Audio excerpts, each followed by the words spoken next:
Halo teman-teman semua, selamat datang kembali di podcast bareng Mr. Enviro.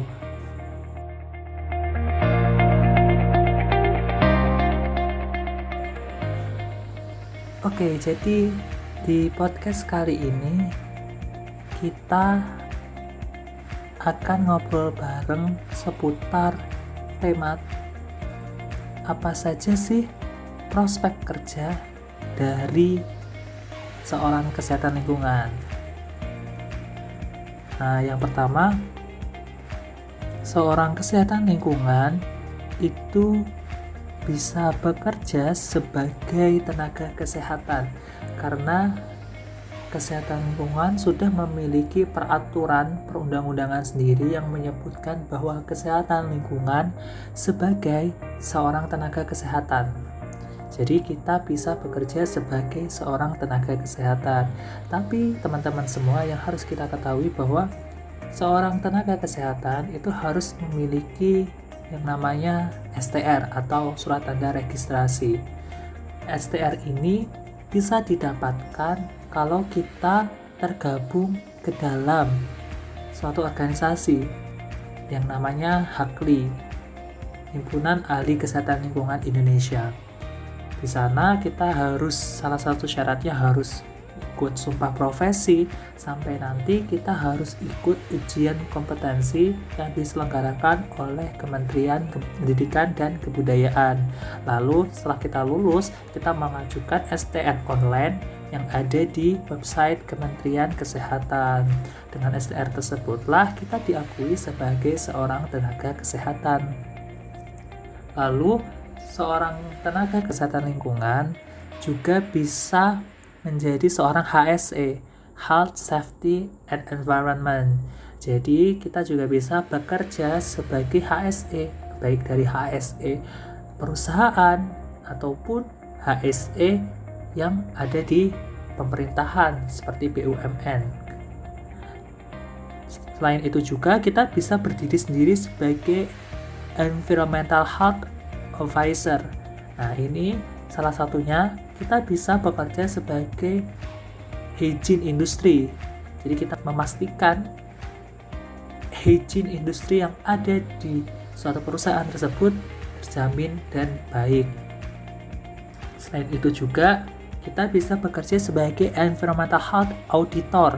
Nah, ini mungkin bisa masuk ke dalam AMDAL. Kita bisa menjadi konsultan AMDAL untuk kesehatan masyarakatnya ataupun nanti untuk kesehatan lingkungannya, aspek lingkungannya. Nah, kita juga bisa masuk ke environmental health auditor. Nah, untuk area kerjanya kita bisa ada di industri, konsultan, ESDM, ASN.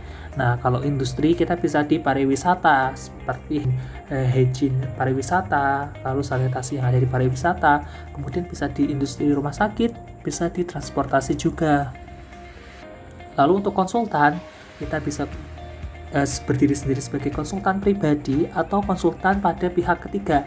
Pihak ketiga ini kita bisa masuk ke dalam konsultan lingkungan yang sudah berdiri. Misalkan kita ikut AMDAL pada suatu perusahaan X seperti itu kita bisa masuk ke dalamnya. Lalu kita juga bisa masuk ke ESDM, minyak, migas, pertambangan tuh bisa dengan ruang lingkup kerja yaitu HSE ataupun Environmental Health Advisor. Nah, untuk ASN kita bisa di kementerian, KLHK, dinas, baik provinsi, kabupaten atau kota, pertanian, BPOM, KKP, pestisida, pupuk ataupun sejenis produk pertanian lainnya. Nah, tadi prospek kerja dari kesehatan lingkungan. Yang pasti kesehatan lingkungan itu sangat luas sekali teman-teman. Kita bisa bekerja di berbagai aspek yang memang lingkungan itu menjadi kebutuhan pokok bagi perusahaan-perusahaan.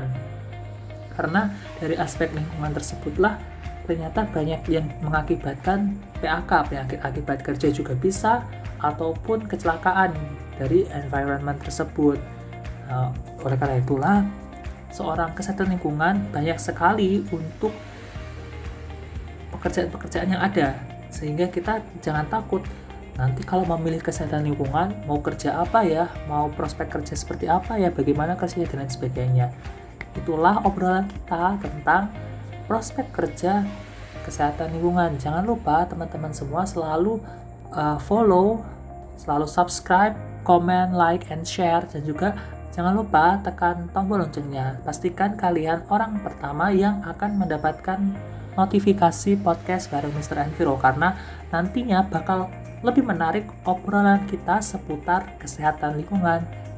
See you teman-teman, sampai jumpa di podcast bareng Mr. Enviro selanjutnya.